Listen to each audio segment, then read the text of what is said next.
চিন্তা করা যায় ভাই, একটাবার চিন্তা করেন আর ভিডিওটা বেশি বেশি করে শেয়ার করেন। আমাদের প্রবাসী ভাইয়েরা এবং তারা অনেক কষ্ট করে প্রবাসে। তারা ৫ বছর, ১০ বছর, ১৫ বছর, ২০ বছর আজকে ভিডিওটা আপনারা শেয়ার করেন।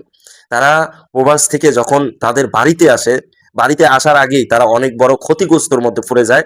সেটা হচ্ছে হযরত শাহজালাল বিমানবন্দরে এসে। তাদের যে লাগেজটা থাকে, সেই লাগেজের মধ্যে তাদের প্রিয় মানুষের অনেক জিনিসপত্র থাকে, টাকা-পয়সা, স্বর্ণ, অলংকার অনেক কিছু থাকে।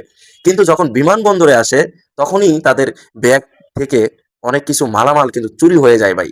ভিডিওটা আপনারা শেয়ার করেন। আর এই ধরনের বিশৃঙ্খলা আর কতদিন চলবে বাংলাদেশ এয়ারপোর্টে সেটা ভাই আমরা জানি না।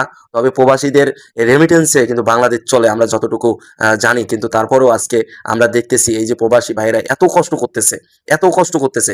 তাদের ব্যাগের তালা ভেঙে আসলে তাদের মালামালগুলো নিয়ে যাচ্ছে। এগুলো কতদিন চলবে?